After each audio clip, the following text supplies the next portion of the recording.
This is Jeff Phillips Wefferson here on the beautiful island of Rarotonga, and I'm with Stan Wolfgram, a really awesome person who I've met yesterday, and he's given an hour of his time to share his background and special projects and love of this island. And Stan, thank you so much for your time. Kia ora, Marorele. Welcome to the Cook Islands, which actually is in the middle of the South Pacific. To get here is probably about 3.5 hours by airplane from New Zealand, and I think it's around 9 hours from LA. So we're right smack in the middle of the South Pacific here. It's an awesome place. The islands really captured my heart. I really was noticing it yesterday. I actually almost started getting a tear in my eye thinking about how much I missed it, and I hadn't even left yet. It's a beautiful place. All the people are extraordinarily lovely. Yeah. But I'm sure there's ones that aren't. But I haven't met any of them yet. Yeah. Well, each of the Pacific islands are unique. Yes. There's over 1,000 islands throughout the whole South Pacific.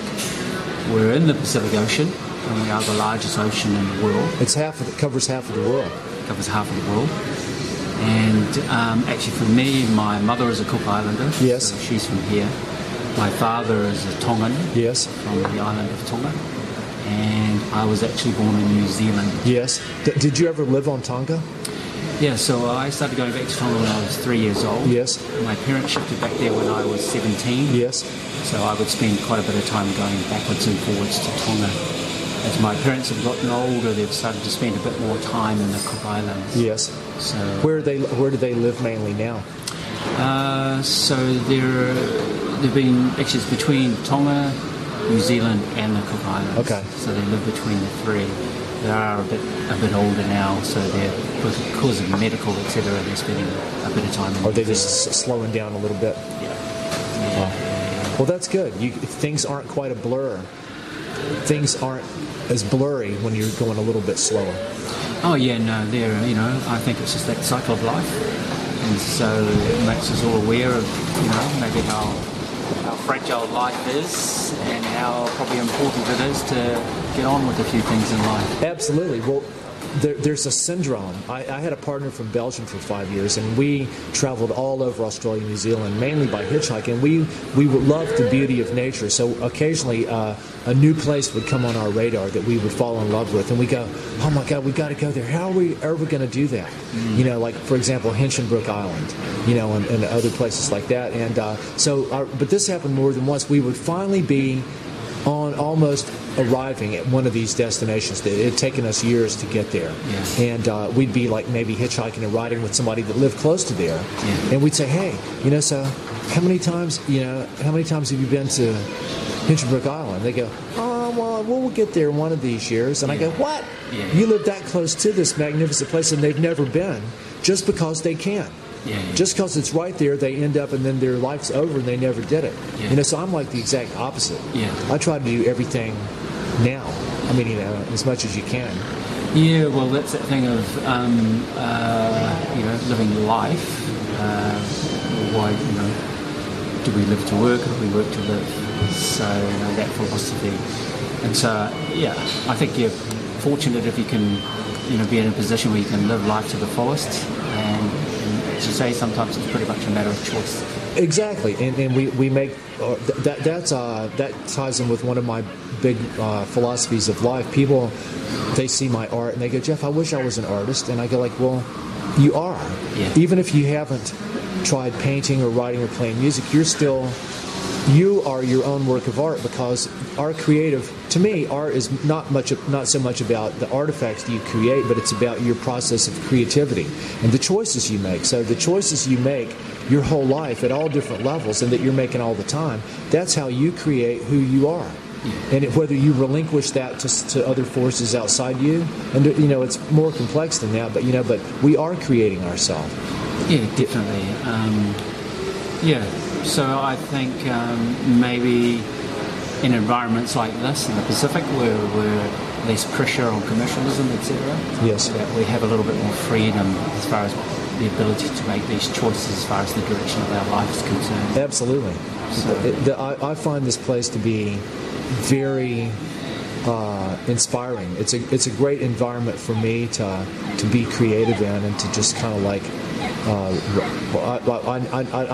not really on holiday because I've got too much stuff to do, But an environment where I can, do my art and stuff reasonably undisrupted. And I like this climate too. I like warmth. Yeah. No.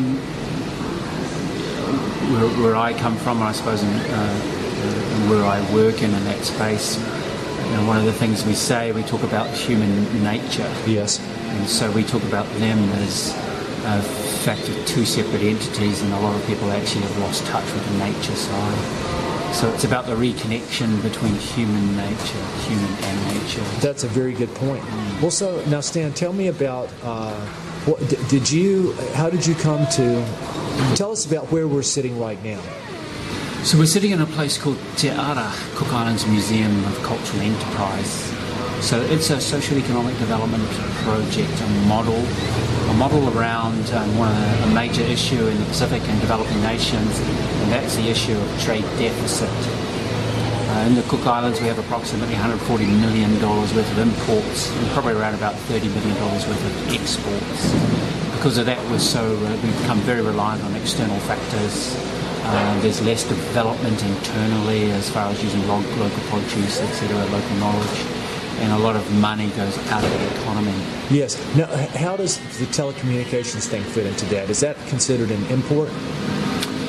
So for us in the Cook Islands, we're a satellite link as for us telecommunications-wise. Yes. Satellite coming into the Pacific region now as fibre optic cable is coming into the region, which is a very important factor. It will change a lot of things as far as commerce is concerned, etc.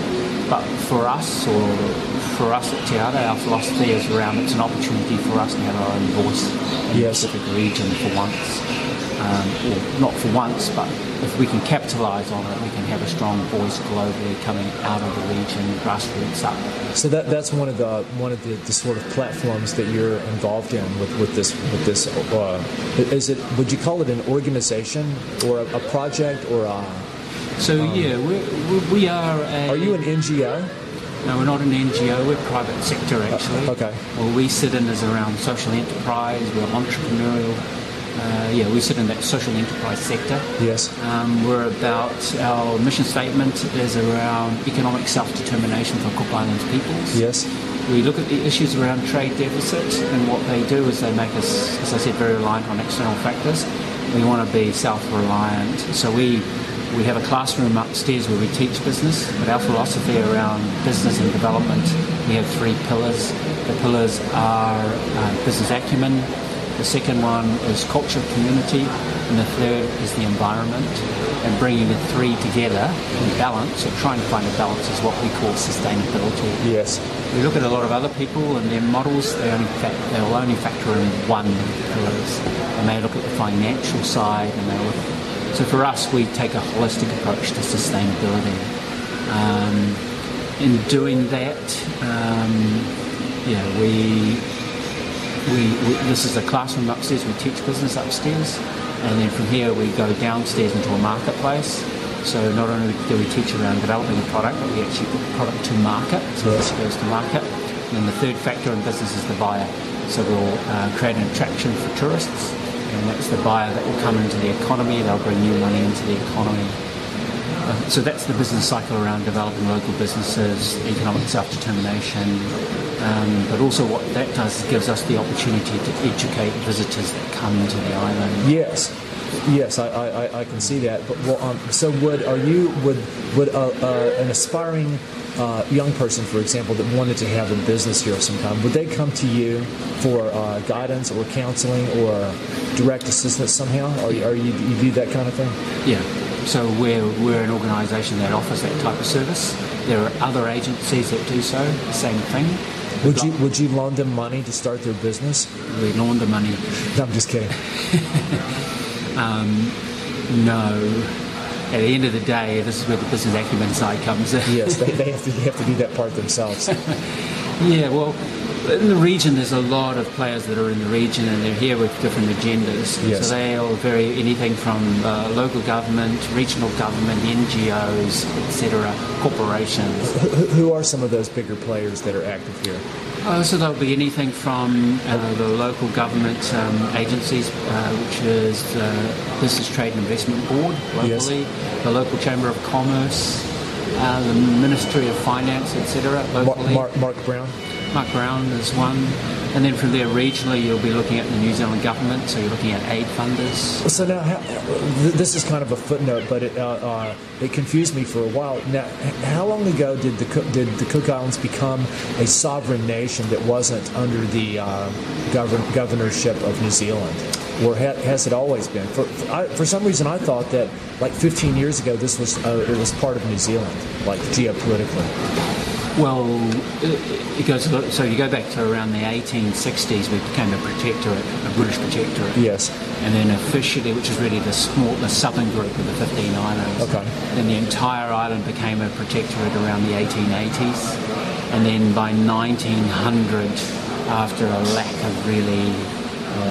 lack of engagement from Britain being the protectorate, then protection was transferred over to New Zealand. So the Cook Islands became a protectorate of New Zealand. Yes. So it became part of the New Zealand realm, along with Niue, Tokelau and Samoa. In the 1960s, and this was a bit of a push from the United Nations around self-determination, Samoa went independent in the 60s. The Cook Islands, Tokelau and Niue stayed part of the NZ realm. In 1965, the Cook Islands were able to have their own elections, and a special relationship was created with New Zealand, where the Cook Islands became a nation. It was a nation in self-determination, so they were able to self-govern, self-determination in association with New Zealand. Yes. So the Cook Islands became responsible for electing their own prime minister, having their own elections, electing their own cabinet, etc. Westminster system. But New Zealand had influence around internal affairs, foreign affairs and security. And the way that they've leveraged that is through the relationship that we have with New Zealand around aid, around immigration, around trade, etc. So that relationship exists till today. Yes. So the Cook Islands exists as far as governing is concerned. We're governed in South. So we're. I'm trying to think of the word. Well, let me ask you this: when did people here start having a Cook Islands passport instead of a New Zealand passport? They don't have a Cook Islands passport. What? Yeah. So since they became a New Zealand protectorate, we've been New Zealand citizens. Okay. Ever since then. So but I'm not saying there's anything wrong with that. But you are a separate country. No, we're not. Well, we are. Well, I had to leave New Zealand. I had to stamp out through immigration to come here, and then stamp in to come here. Yeah. And so it's like. So it is a special relationship yes. we have with New Zealand. All Cook Islanders hold New Zealand passports. And so can you just go to New Zealand, no questions asked, as if you're all Cook Islanders have the same rights as New Zealanders. So you don't have to show a passport. You go in as a resident. Right? We will go in with a passport, but we are New Zealand citizens. Okay. So we all hold New Zealand passports. So it's even in my early years down under, Kiwis didn't need a passport to go to Australia, but they changed that a few years ago. They changed that a few years ago, but as Cook Islanders, being New Zealand citizens, we have the same rights as New Zealanders to actually work in Australia. Yes. So we have all the same rights. See, but I think that's good. Yeah, it's good. It's good on one side, and what's the downside of it? Well, we have the highest rate of depopulation in the world. So the majority of our population, we have around. In the last elections here 6 months ago, there were around 10,000 registered voters. We probably have around 3,000 kids. It's a total population of around 13,000. Are you talking about Rarotonga or the Cook Islands? Cook Islands. All both groups? Yeah, both groups. So we have 15 islands. The smallest populations in the islands is probably 50 to 60 on an island. The next largest island, Aitutaki, is around 1,200 to 1,300. And you've got, what, about 6,000 people here? Well, no, there's probably around 10 the 10 was for Raro. 10 to 11,000, 12,000 people on this island. The rest are all kind of spread in small groups around the outer islands. How many dogs are there? there's a lot of dogs. How many chickens? A lot of chickens. Would there be as many as there are people, or more? No, look, and Isn't that? I mean, this is just a. well, you'll find a lot of chickens on the island. But I like them. Yeah, but why we have a lot of chickens is because of the trade deficit. Because people just they eat their eggs and stuff. No, they import the chicken. Do they? Yeah, because it's imported. Why bother catching one? Yeah. So you'll see that the chicken numbers have gone up because you can go down the supermarket and you can buy a box of steroid-grown chicken pieces from the US. And so you'll think, there are different factors around the island. We have the highest rate of depopulation. Our Cook Island population in New Zealand is around 65,000. In Australia, we have around 20,000 Cook Islanders in Australia. And what define what you mean by depopulation in this context? So depopulation is leaving the island. Okay, but you don't mean the genocide of people. No, well, it's not the Because genocide. that's kind of like. That word has that connotation in the world of today. Yeah. It's like, all the eugenics and all that stuff. Yeah. Depopulation is just through the loss of population, Yes. and it tends to be what's driving them is, it'll be economic factors, it'll be education as well, and just that brain drain. So and because of the fact that they do have a New Zealand passport, it allows them to do this. Well, maybe the people that come from the Cook Islands to New Zealand are filling the gap of all the Kiwis that went to Australia.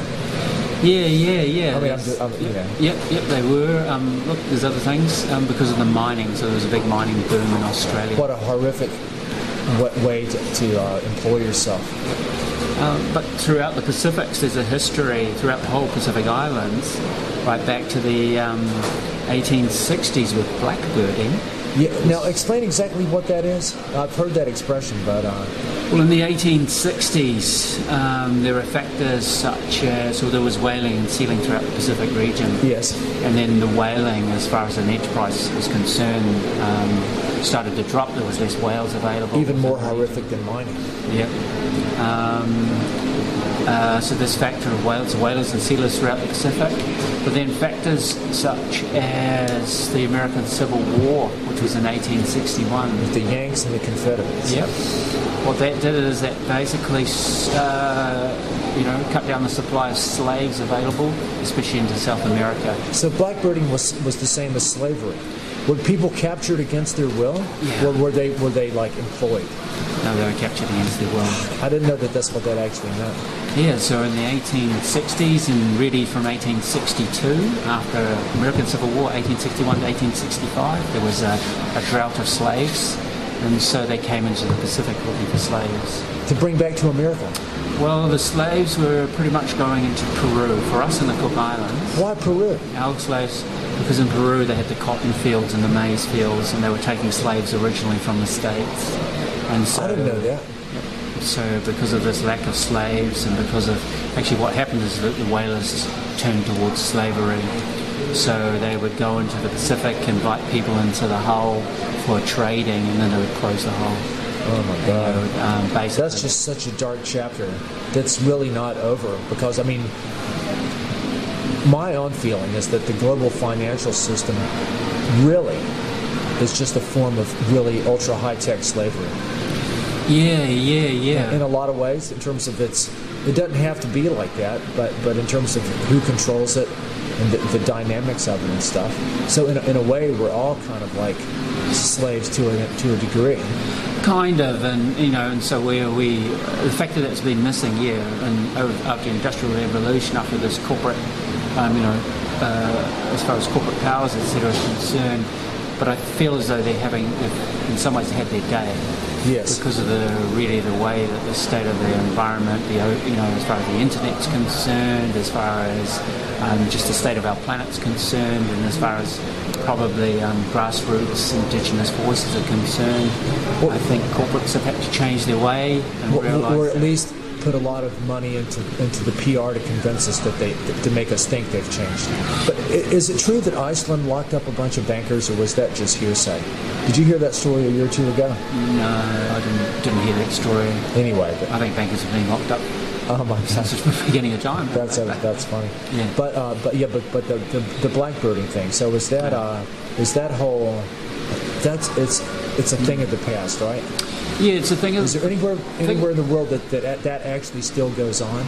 Well, legal or illegal? Yeah, now they talk about sex trade and sex trafficking, etc. that go on. Even through we're talking now the vulnerability of developing societies, developing economies. But the vulnerability of developing societies. Yeah. Now, what about the expression "third world"? Yeah. What does that mean to you, or what does it really mean? Well, when I look at third world, then I tend to think around the economic and social equity that exists in those environments. So the ability to have access to health, yes, good health, access to good education, access to justice, clean drinking water,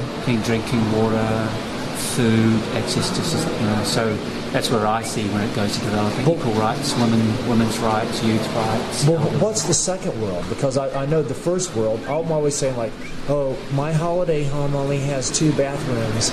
I'm very upset, and that's first world problems. Yeah. But what's the second world? I never have been clear on that. Well, probably the second world is actually you're sitting in the second world. Oh, okay. So the Cook Islands. Oh, but that's a good analogy. The Cook Islands is actually it's just passing now into and being recognised as a developed state. Yes.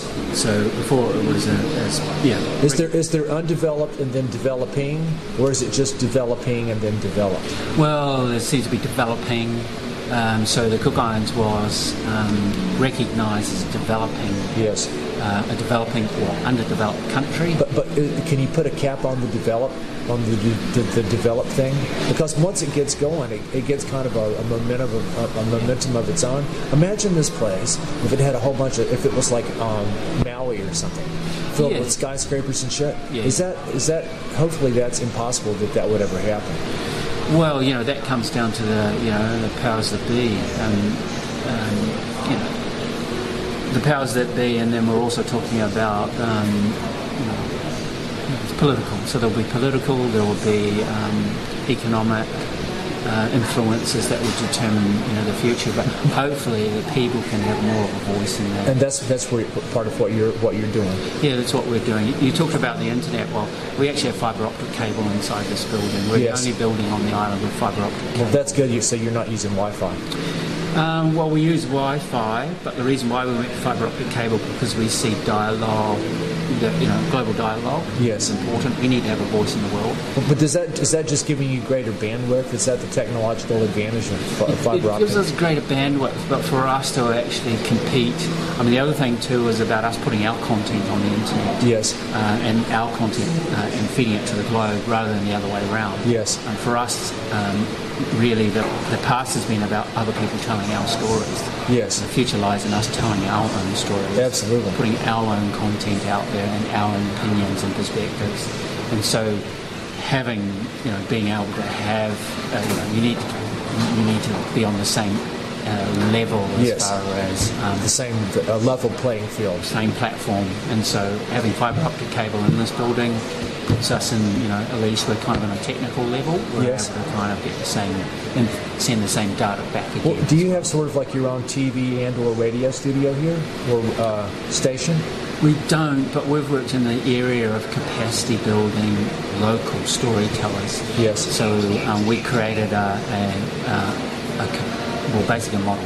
We created something called Film Raro. And so Film Raro is where we invited filmmakers from around the world to come here and to capacity build locals to tell their own story.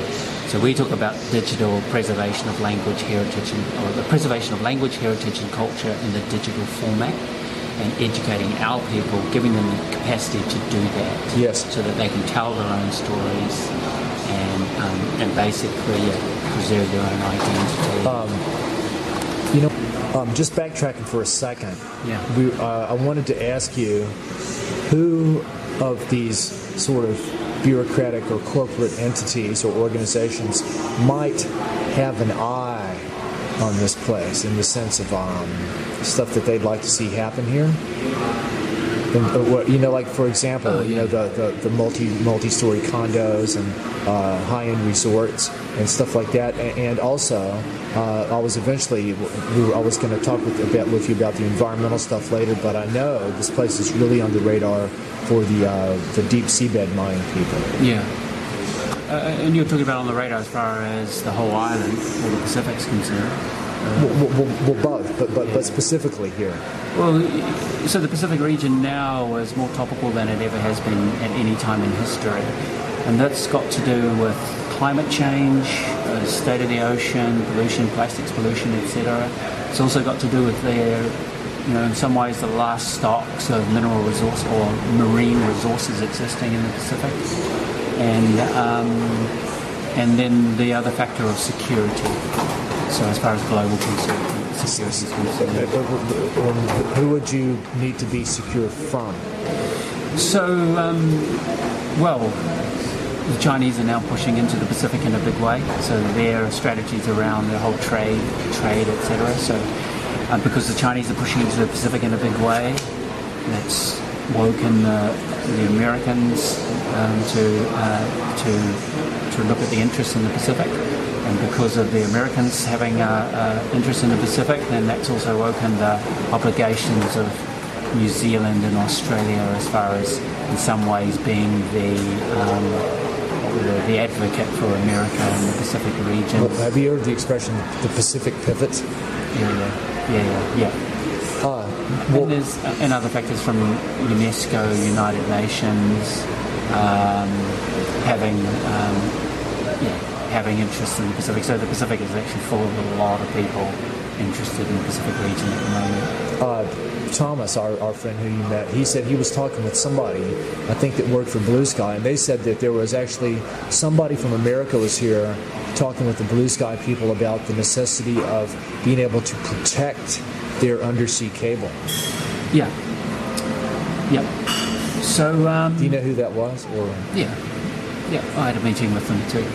What was his? I won't ask for his name, but what was his position? Was he from the military? So that was the FBI. Okay, for real? Yeah. So they were involved with stuff like that? Cybersecurity unit. Oh, okay. So, yeah. Well, do you know what corporation handles American cybersecurity? Lockheed. Yeah. So, and that's why security has become a big issue in the Pacific region with things like fiber optic cable coming into the Pacific. But who would the enemy be? Well, they each see each other as an enemy.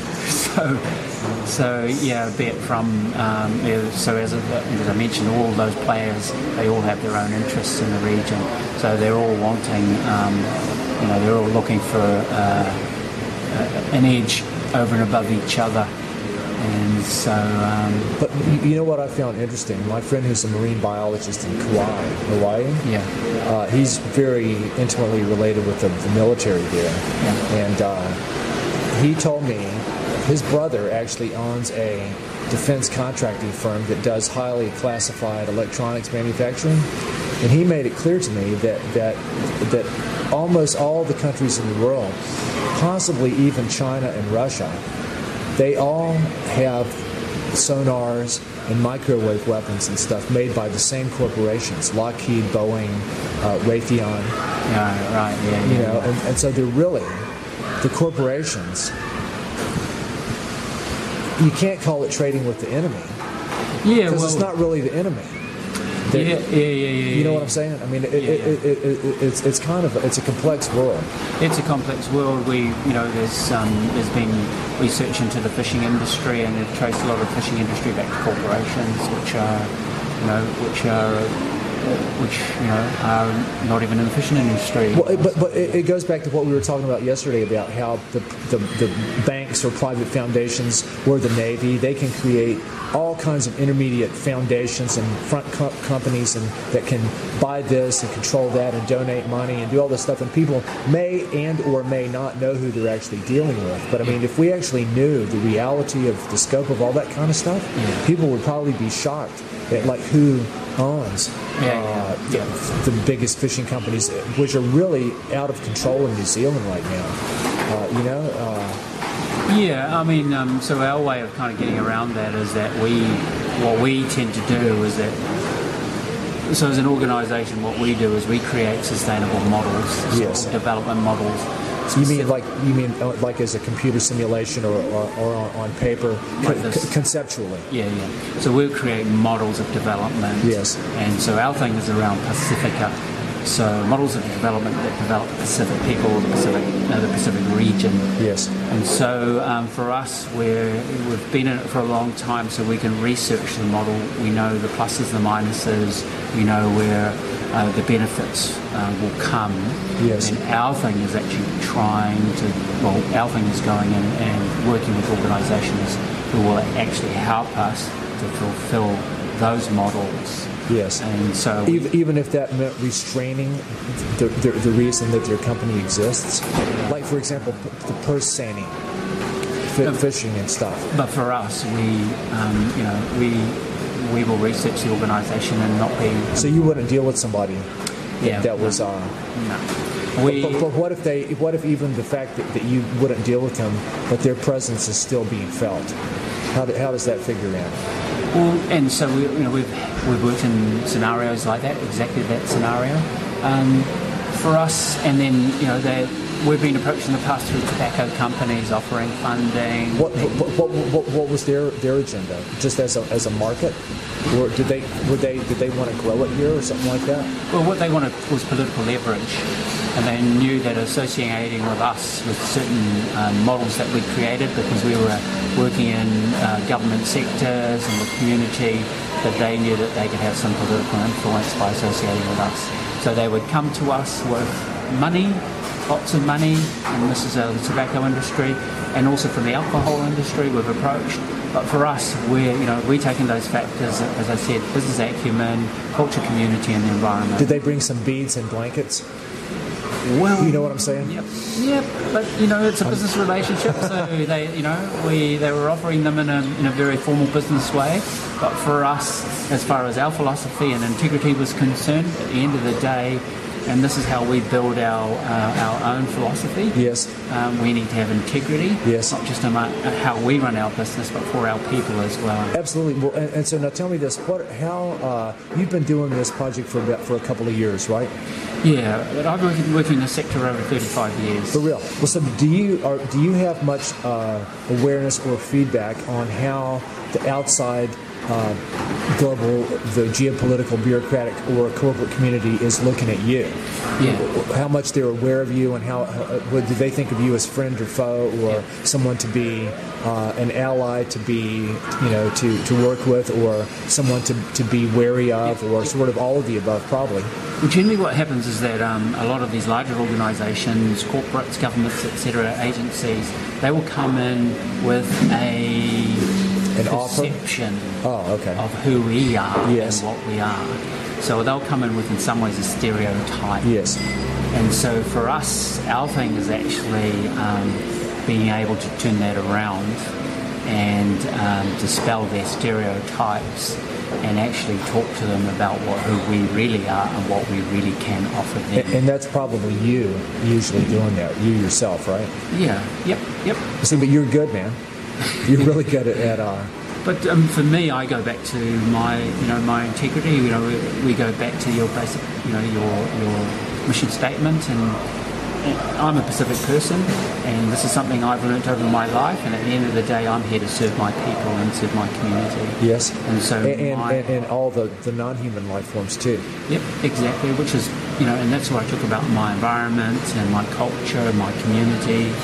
And as a Pacific person, I understand what that means to serve my people and serve my community.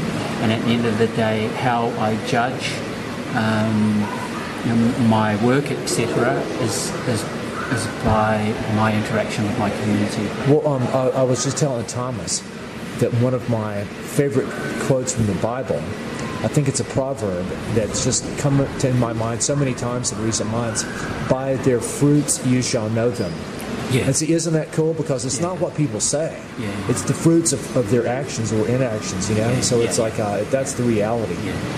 And this is something I've learned over time, I'm not a young person anymore, and, How old are you, 35? 55. Oh, what?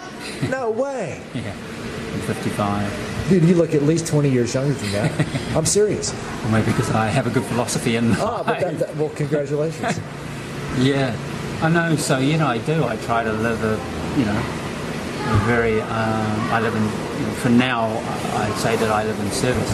Yes. And I live to really serve the community. I try to make moral, and decisions with integrity. Yes. And so. And from your heart. And from my you heart. have a very powerful heart chakra. But you do. Yeah. Well. Yeah. Like I say, I kind of.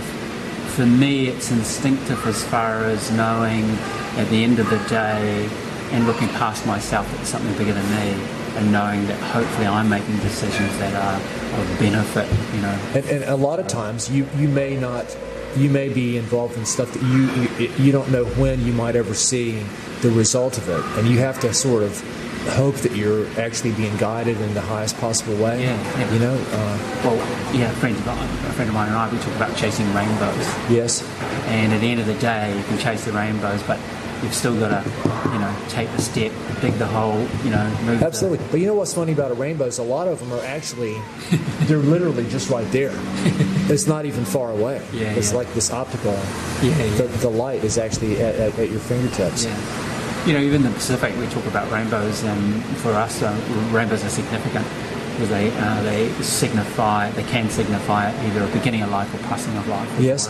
Well, I love rainbows. The ancient Maori name is Aniwaniwa. Yeah. Do you know that? Yeah. For real? Well, do you know much of the Cook Island Maori? Is that the main language, or there's actually quite a few different dialects among even just the Cook Islands, right? Yeah, many dialects amongst the Cook Islands.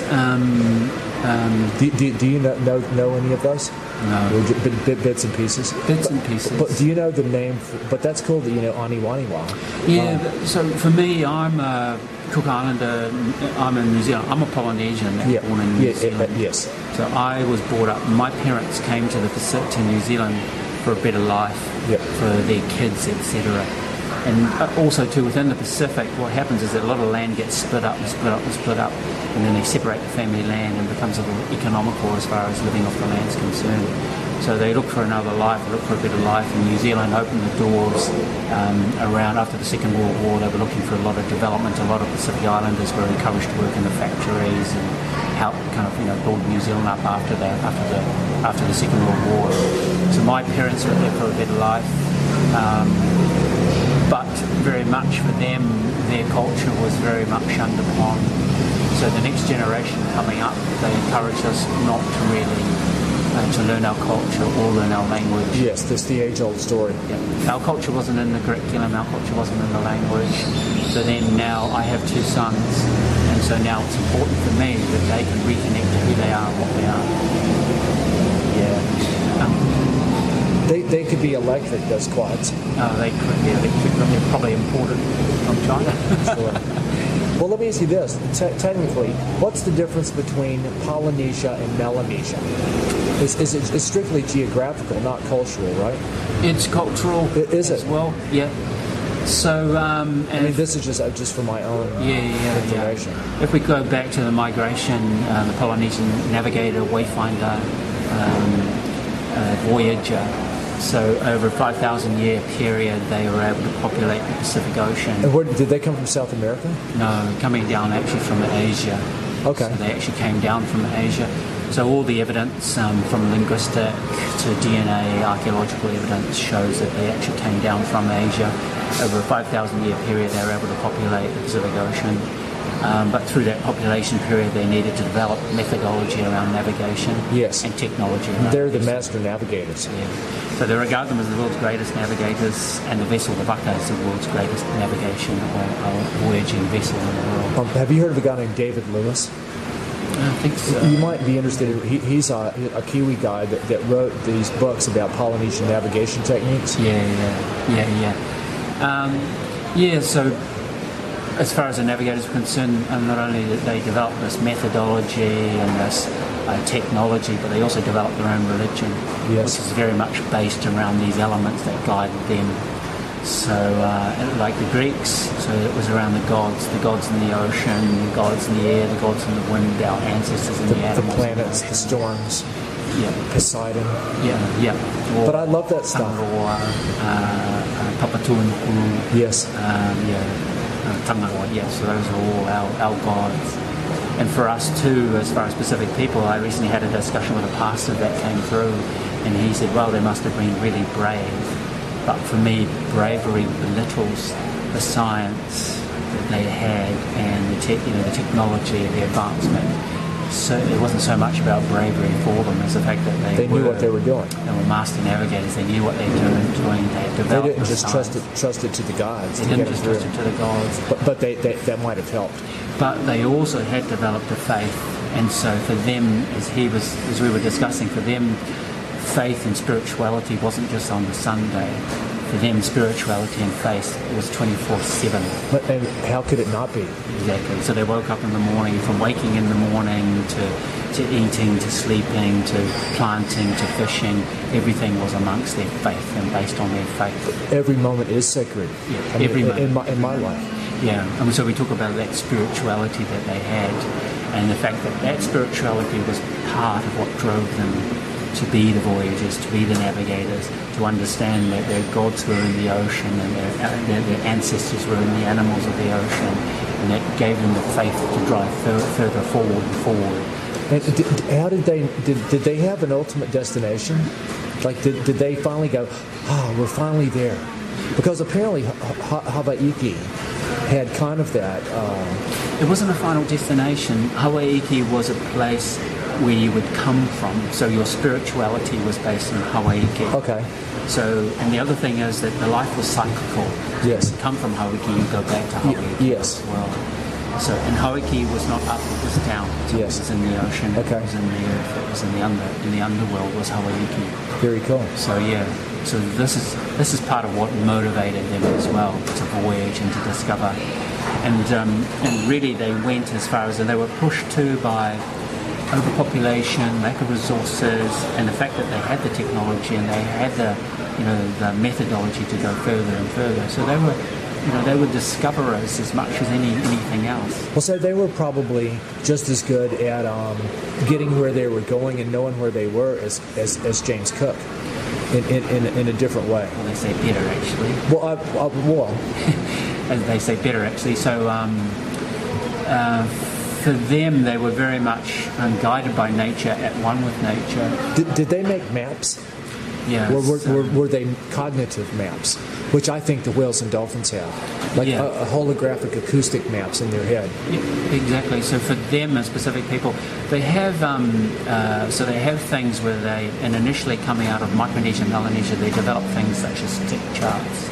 And stick charts were charts where they used shells and sticks, and the shells depicted the islands, and then what they did is they bent the sticks around the island to depict the currents, yes, or the refraction of currents. And so this would be something they would lay out like on a flat surface. This is something that they would actually create, the actual size. Like on sand or something? Or on a no, board? they would build these out of sticks and shells. Do you have any, is there photos of any of these available? Yeah. Really? That's very cool. So they sit in museums around the world.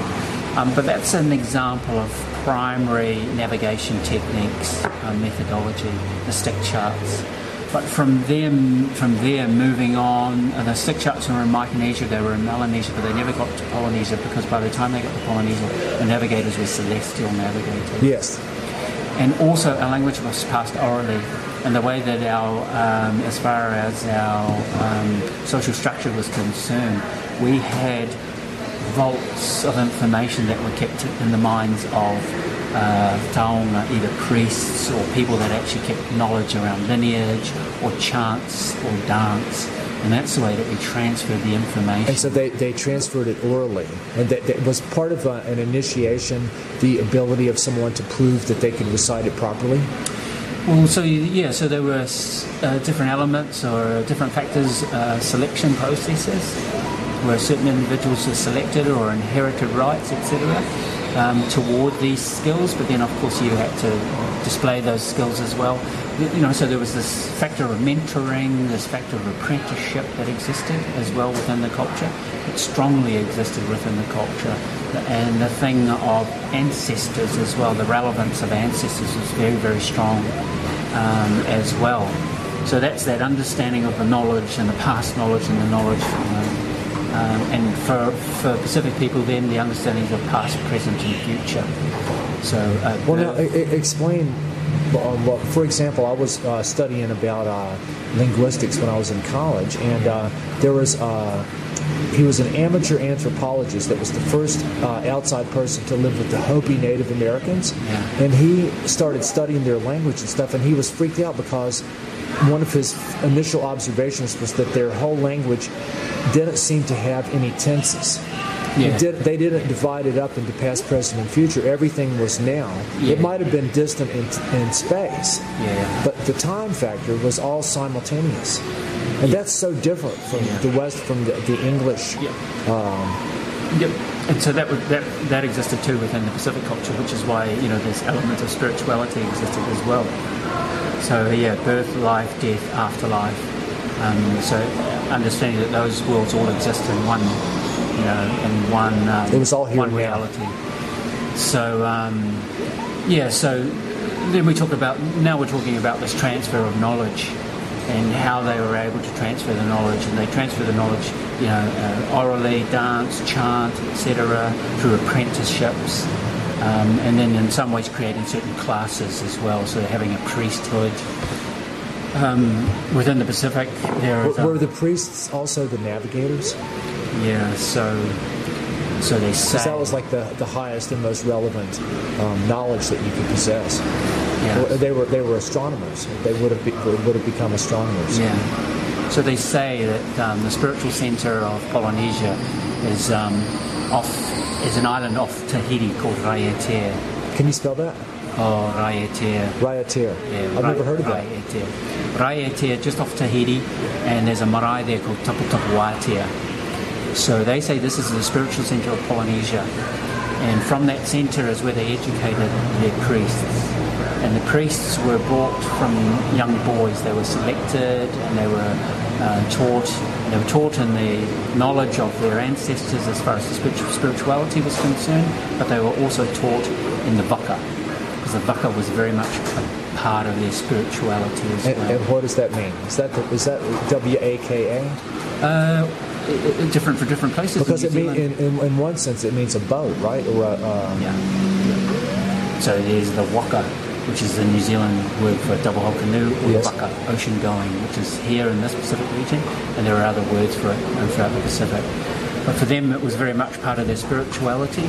So they say they educated them in the waka as well, and then from there they were able to continue their navigation or discovery up through Hawaii, then onto the west coast of America, then down through Easter Island, and then onto the west coast of South America, and then down to New Zealand as well. Traveling by boat is a very good metaphor for our life journey, and the rudder and navigation and all this stuff. And it's the Egyptian cosmology, as I've come to understand it, traveling in boats was a very central metaphor that they used a lot too.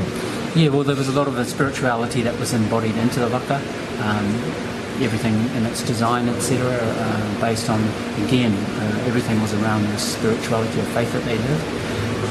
An example is that, and I was having a discussion recently with a Maori carver who actually carves canoe, or carves the waka. And we were discussing this modern era of wakas that are travelling around the globe at the moment, initiated first from the Hokulea period.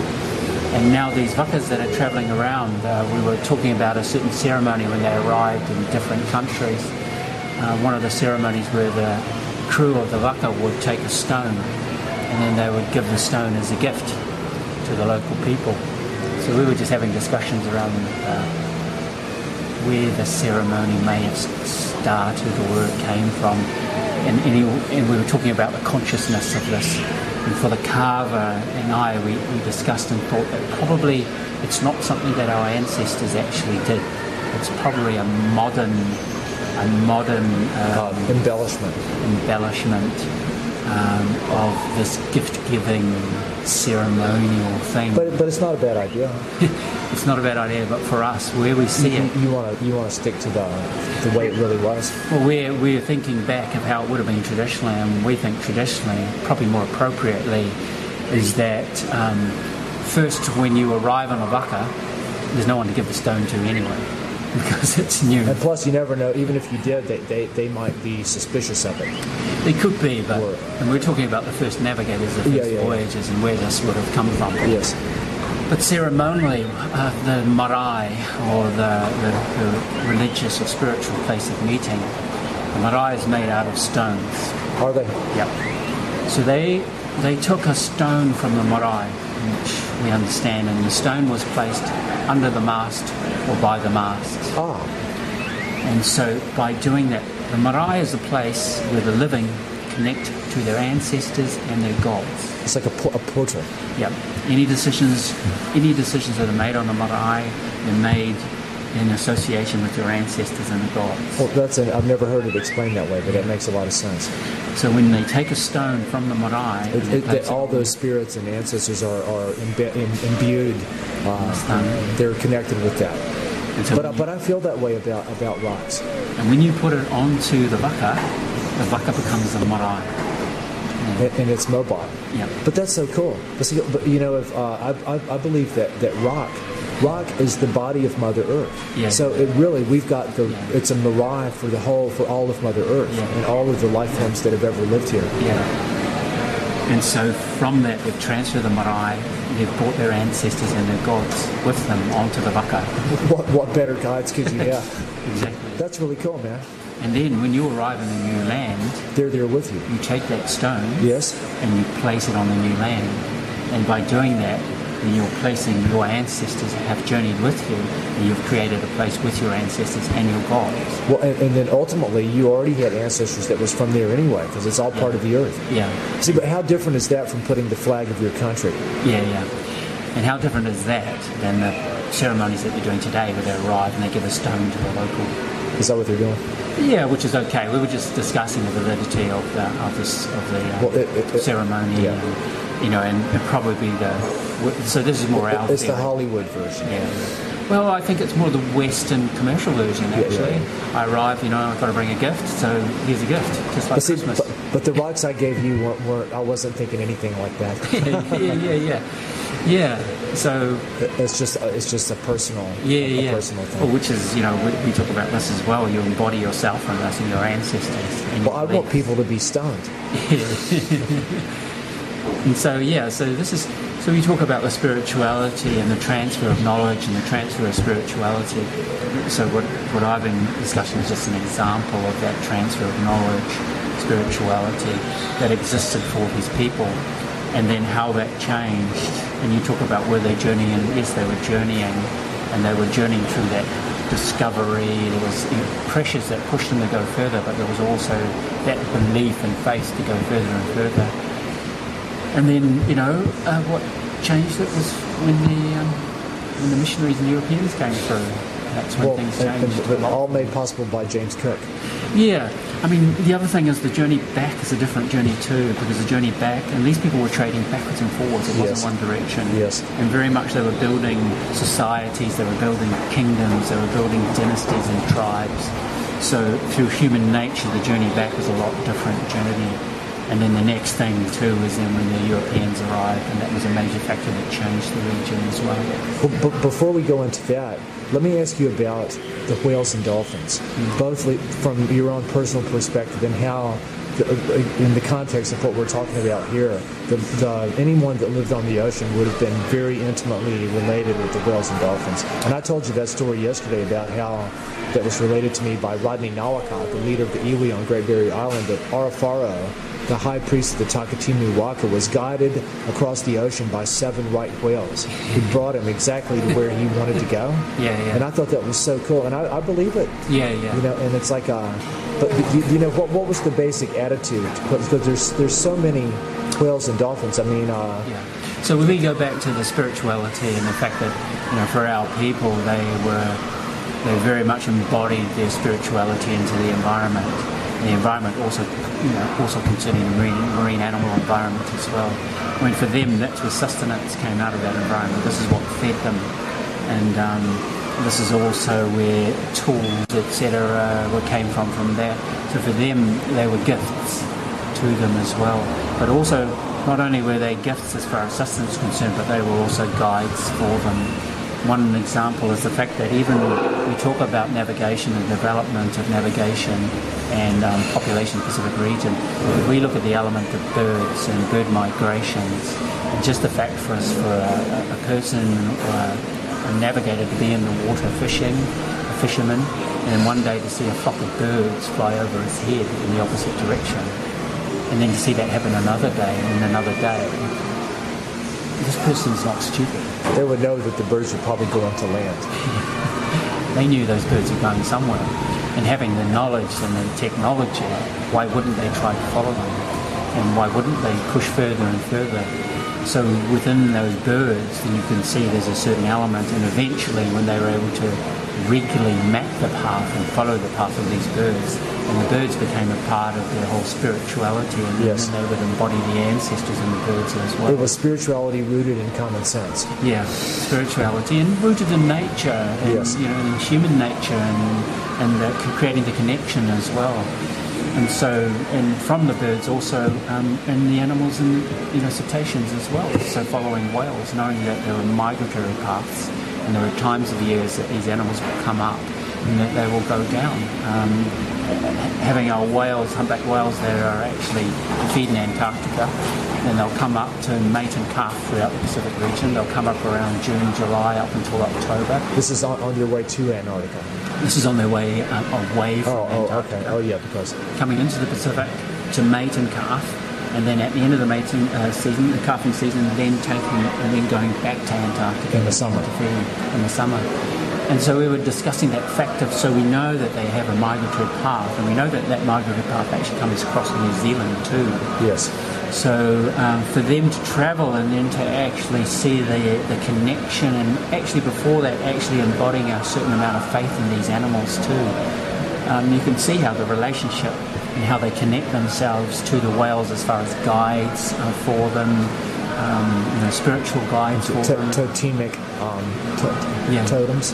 But the other thing too is that another thing that a factor that we looked into was the number of whales that would have been in the ocean at the time that they voyaged would have been far greater than what we are now. We looked at some of the reports of whaling in the area, especially around the period that the Russians came down, the Russians were whaling. Before that, you could look out and just see them all the way to the horizon, right? Yeah. So it would have been the fact that we look at these logs, and we look at the whaling logs, and we see the thousands and hundreds of thousands of whales that they took out of the area.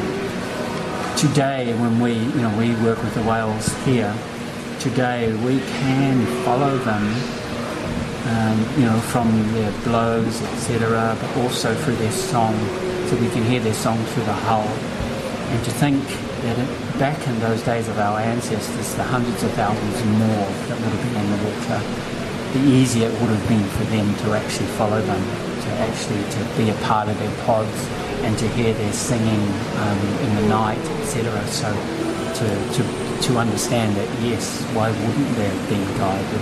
Why couldn't they have been a part of it? In the world of today, the whales are having a hard time hearing themselves at all. Yeah. And we're living in a world with technologies where whaling, would target like one whale at a time. Yeah. And still in a lot of people's mind, that's like the most barbaric thing, but it's not the reality, because we both know that there's like technologies that, for example, low frequency sonar, this is even just old school stuff, seismic testing.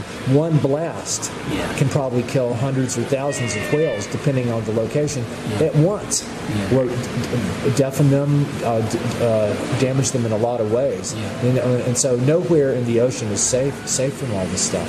Yeah. But at least that's one thing that I think you're really lucky in the Cook Islands, that you've got, as far as I know, except for the occasional visitor from a weapons laboratory, you've got zero military presence here. Is there any? Do you ever know of any submarines coming around here? I mean, not that you'd know, because that's why they're down there. But does New Zealand ever send any vessels out here? Yeah. So part of protecting the region is the fact that we need we need surveillance.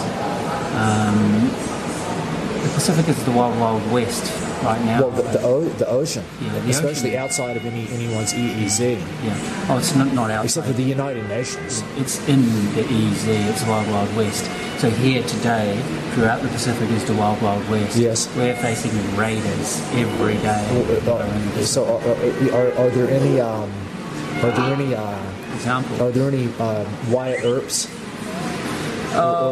Because now he was a sheriff, Yeah. wasn't he? Yeah. A gunslinging sheriff. Yeah. But